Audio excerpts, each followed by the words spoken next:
guys, good afternoon. So isang magandang Huwebes sa inyong lahat.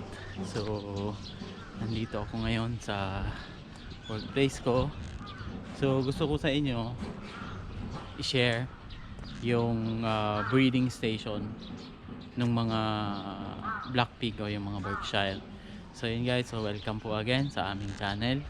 So samahan niyo po ako ngayon, itutur ko kayo, papakita ko sa inyo yung stall saka breeding station ng mga Berkshire na inaalagaan namin. Okay guys,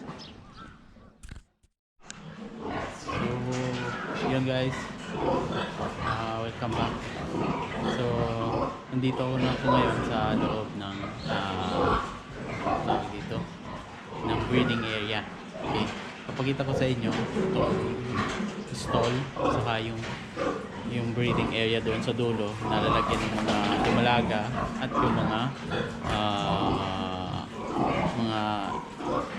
boar ginagamit para pag breeding. Okay guys,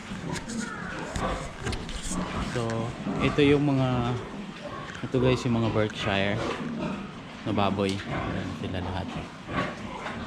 Yan, Berkshire yan. Ito yung stall. Yan. So lahat yan mga itim, Berkshire. Yan, dito guys, dito nilalagay yung mga buntis na. So breeding area ito. So dito binibreed doon sa dulo. Andun yung mga lalaking baboy o yung boar. So natural breeding ang gamit dito. Pag nabarakuhan na siya, lalagay na ulit siya dito sa mga stall. At ito yung mga card na nililistahan. So yan, talagay dyan kung kailan nilagay dito sa stall, kailan binarakuhan, ano yung number ng boar para maiwasan yung inbreeding guys. So yun, so ito yung mga card yan. Ito may bilog, so buntis na yan, okay na siya. So meron kasi ditong pang x-ray na tinatawag, parang scanner. O yun, so medyo guys, pasensya na dito sa loob, medyo madilim. Ayan, ayan. So dito i-check yung mga baboy kung araw-araw, chine-check dito kung in-heat, yung hindi pa nabibreed, in-heat na siya o yung hindi pa. So yun, so yung breeding area, ito yung stall, ito yung mga boar naman, yung mga lalaki. Ayan, ayan, ito yung mga boar. So pag may in-heat na doon o kung saan pa man dito sa ibang stall, pag may in-heat dadalahin dito binibreed. So natural breeding ang ginagamit dito guys. Ayan, so nandito rin yung mga dumalaga, yung mga dumalagang inahin ito. Ayan, so ayan, mga ito lalaking baboy ito, kabur, ito inahin. Ayan, mga bur lahat ito inahin, mga dumalaga to. Ayan, ayan, bur yan.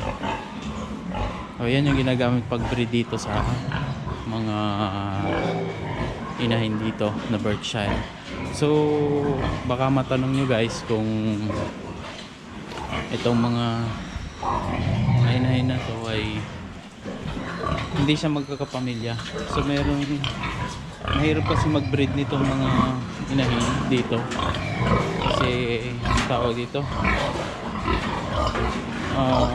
nitong Berkshire, mahirap mag-breed nitong Berkshire kasi nga tawag dito, hindi katulad ng mga white pig, three-way cross dito, hindi siya ganun yung cross breeding na siya, wala siyang tini-three-way o two-way cross. Kaya yung boar, binibili namin yun binibili ng company sa labas, ibang farm, o doon may binibilihan sila para maiwasan yung inbreeding. So yun,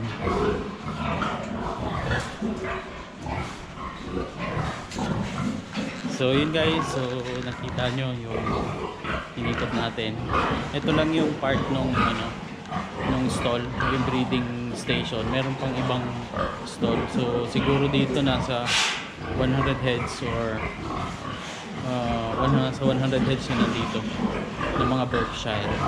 So meron pang ibang building, so sa ako na ipapakita sa inyo. Pinakita ko lang sa inyo ngayon yung malapit dito sa my workstation ko. So yun guys, so may mga questions kayo regarding dito sa mga Berkshire, so comment down below, and please don't forget to subscribe, and please hit the notification bell. So yun guys, so maraming salamat. So for the meantime,